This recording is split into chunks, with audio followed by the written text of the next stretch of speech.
Guys, gusto niyo ba mag-travel ngayon? Nako, wala na pong travel tax ngayon. Yan po ang isa sa pinag-iinda ng mga nagta-travel at namamasyal sa ibang bansa, lalong-lalo na po sa ibang bansa. Wala na pong travel tax na binabayaran. At yan po ay dahil sa ating House Majority Leader, Sandro Marcos. O, di ba? Grabe, Marcos legacy lang yan talaga. Layan ng priority bills na tutukan ng iba't ibang pangangailangan ng mga Pilipino at political stability ng bansa. Kabilang dito ang panukalang inihain ni Majority Leader Sandro Marcos na layong buwagin ng travel tax. Pinalawak pa ng administrasyon ni Pangulong Ferdinand R. Marcos Jr. ang priority bills ng Legislative Executive Development Advisory Council o LEDAC. Ayon kay House Majority Leader Sandro Marcos, mula sa dating 48 priority bills, umabot na sa 52 ang mga prioridad na panukala matapos idagdag ang 4 na bagong panukalang batas. Ayon kay Representative Sandro Marcos, sumasalamin ang hakbang na ito para paigtingin ang pagtutok sa economic relief, digital accountability, child protection at political stability. Isa sa mga bagong ilinagdag sa panukala ay ang House Bill No. 7443 na inihain ng Majority Leader na naglalayong tuluyang alisin ang travel tax. Ayon sa kanya, matagal nang napaglipasan ng panahon ang naturang buwis at nagiging hadlang sa paglago ng turismo at pagbangon ng ekonomiya.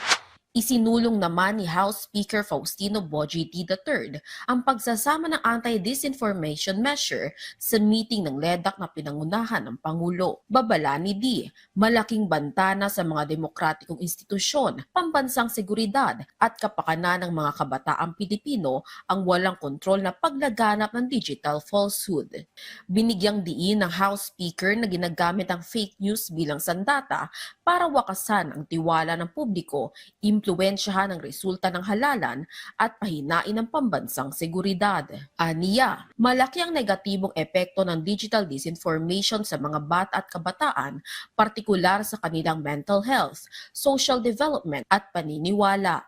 Ipinahayag din ni House Speaker D ang suporta ng Kamara sa House Bill No. 2697 na inihain ni House Majority Leader Sandro Marcos na naglalayong maglatag ng comprehensive legal framework laban sa fake news at digital disinformation habang pinangangalagaan ng constitutional rights sa malayang pamamahayag. Kabilang dito ang pagsusuri ng umiiral na batas gaya ng Cybercrime Prevention Act of 2012 at probisyon ng Revised Penal Code na ayon sa mga mambabatas, hindi sapat para tugunan ang lawak at organisadong kampanya ng modernong digital disinformation.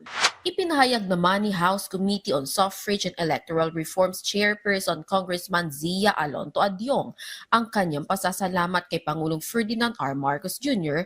matapos isama sa mga priority bills ang panukalang nagtatakda ng petsa para sa kauna-unahang regular na halala ng Farm Parliament. Ayon kay Adyong, sumasalamin ito sa dedikasyon ng administrasyon na tapusin ang Bangsamoro Transition, itaguyod ang Bangsamoro Organic Law at bigyan ng pagkakataon ng mga mamamayan na pumili ng kanilang mga kinatawan sa pamamagitan ng regular at demokratikong halalan.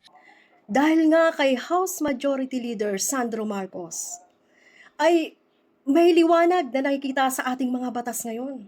Dahil 18 sa 52 na batas ng LEDAC ay talagang naaprubahan na ngayon. O di ba? Hindi na po natitengga ang ating mga batas ngayon, talagang umuusad ng dahil sa mga aksyon ng ating House Majority Leader at yan po ay Marcos. Marcos legacy lang yan. Dahil yan kay House Majority Leader Sandro Marcos na hindi lang po ito gwapo, hindi lang siya ay Marcos, ay talagang gumagalaw po ito, talagang nagtatrabaho po ito, hindi lang puro papogi. Kaya ang ating mamamayan ngayon ay hindi na po nangangapa sa dilim. Dahil nagsisigasig ang ating mga mambabatas, lalong-lalo na dyan sa House of Representatives, sa katauhan nga ni House Majority Sandro Marcos, na talagang napakagaling na leader, at hindi natin inaakala na ang isang Marcos na to ay may ipagmamalaki na hindi lang puro forma. Right?